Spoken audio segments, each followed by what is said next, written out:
Syekh Quraib Rajih ni pakar Al-Quran dan Qiraat dari Syria. Rasa-rasa tak balik Syria merayau lah. Mengembar, bukan merayau, mengembar. Sebab dia tak boleh balik ke Syria tu. Kalau balik ke Syria bermakna pergi tak mati.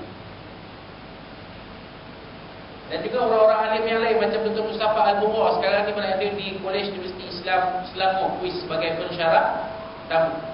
Pun rasa-rasa macam tu lah tu. Tak boleh buat masa ni berlindung di negara Malaysia kita.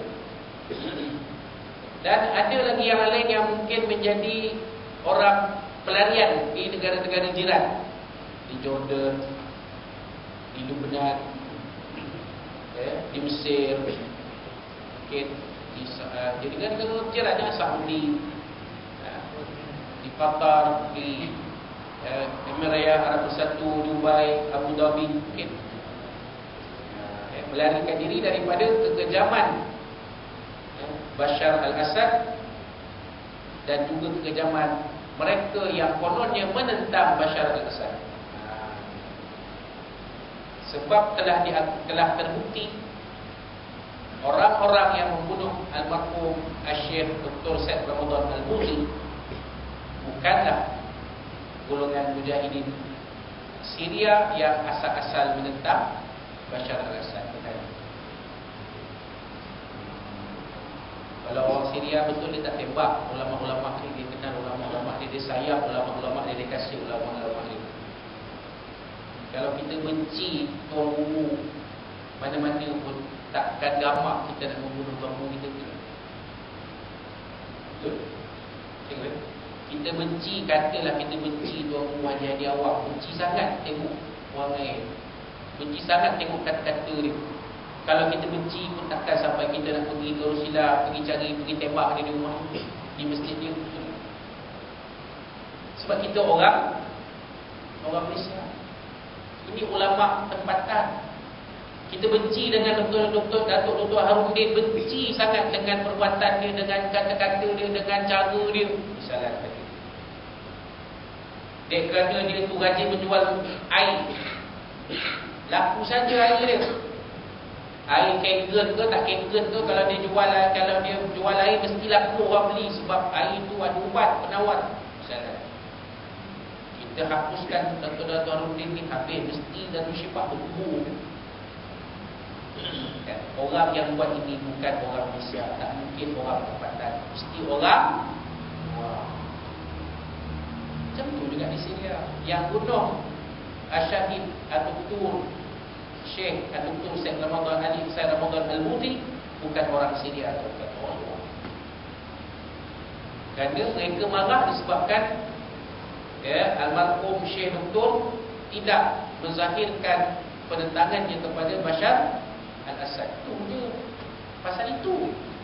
Dan mereka masuk tatkala almarhum Syekh Dr. sedang mengajar macam ni. Mereka masuk, mereka tembak abang, dan memang mereka tengah abang tu mereka pastikan Syekh akan mati. Tembak abang tu buat alasan dia kata tembak, oh terkena Syekh, tak sengaja. Sebenarnya memang mereka nak membunuh almarhum Syekh Dr. Said Ramadan. Boleh nampak tak?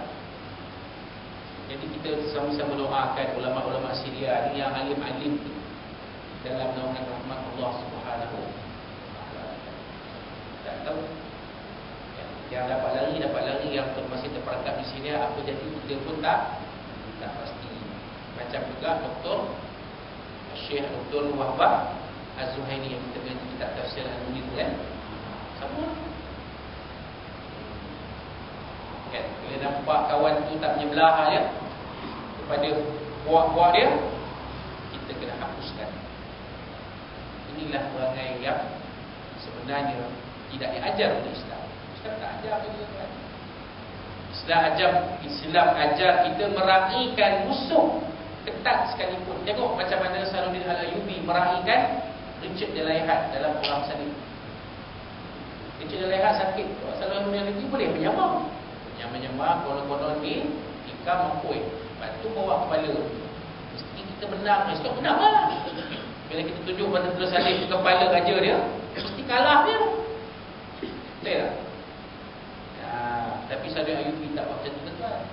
Pergi mengubatkan secara rahsia Richard Dalihan. Sampai Richard Dalihan kagum.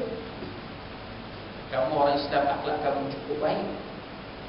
Sebab mengubati aku ni musuh ketat kamu. Dan pemimpin kamu Salahuddin Al-Ayyubi. Dia tak tahu yang di depan yang ubat dia tu Salahuddin sendiri. Sebab betapa cantiknya akhlak Islam yang sebenar. Jadi mereka yang berdakwa nak menegakkan negara Islam ni, mereka ini sebenarnya mengotorkan imej Islam. Oh ya, itu cerita tu lah. Ya, tak ada panjang cerita tu. Itu cerita kitab, bukan ada cerita itu. Wallahualam. Baik, ijab dan qabul adalah berturutan 1.1.23. Antara syarat lepas nikah adalah dengan ijab oleh wali dan qabul oleh pengantin lelaki secara berturutan.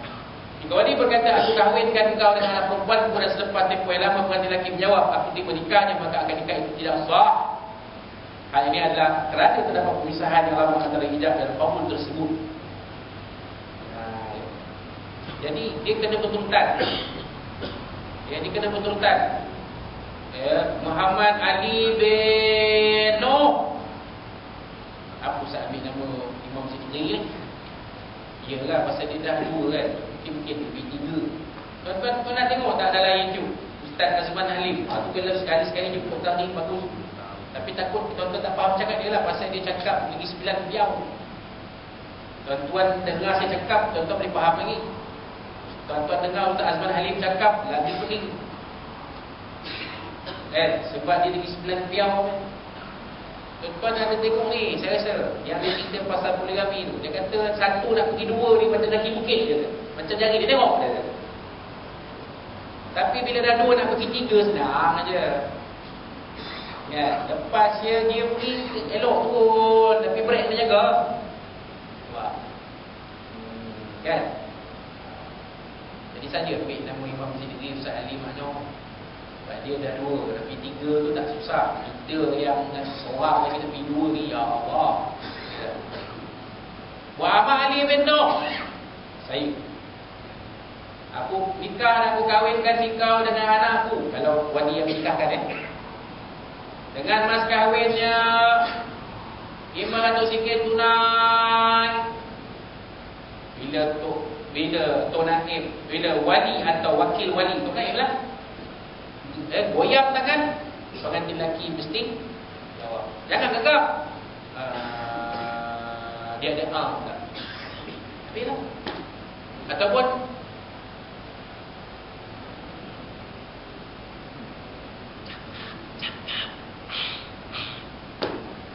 habis tuan. Hukum.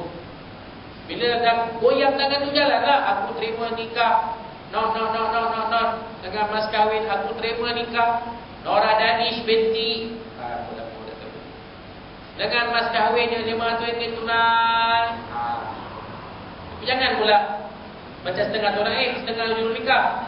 Dia faham betul-betul tu tak berpisah. Satu nafas. Tunai aku terima. Tak perlu sampai macam tu. Tak perlu. Ada ni, ada. Tuan Naib dia kata macam tu. Lepas tu bila saya kata tunai, sambut. Kalau tak sambut, tak sah. Alamak.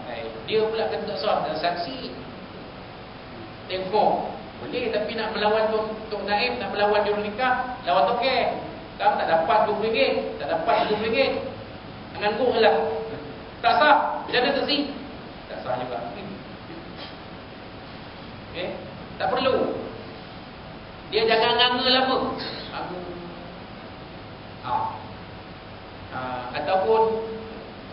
ataupun apa-apalah, asalkan dia lama dia tak jawab. Sebab apa tuan-tuan? Disebut lagi kitab ni. Dalam tempoh yang lama ini ada kemungkinan wali menarik lafaz ijab dia semula. Kemungkinan wali tarik. Kalau lama je wali kata, kalau macam ni gagap pengantin ni, pesel lah. Nak nikah membayar, tak habis lah. Kita boleh, tak jadi lah nikah, aku nikahkan kau dengan aku. Suruh nikah, suruh jawab pun tak kerti. Dating pandai, jawab akad nikah tak pandai. Tu 42 pula. Jadi 42 pula pegawai baris. Pegawai polis selalu jadi pegawai baris dalam bulan-bulanan. Ambil kau. Tinggi suruh. Apa penantu ni? Suruh jawab. Akad nikah putar kerti. Tak payahlah kahwin. Allah. Ini maksud dia. Bukan kata benda ni jadi. Tuan-tuan nak jawab? Ada. Pengalaman saya, setakat saya pernah jadi juru nikah selama 4 tahun, hampir 5 tahun. Hanya sekali saja saya ditegur. Saksi tegur ni, saksi berimam-imam, atur dia. Kalau saksi milal siap, dia tak boleh lawan tekek. Saksi, dua-dua saksi imam. Imam satu, imam dua.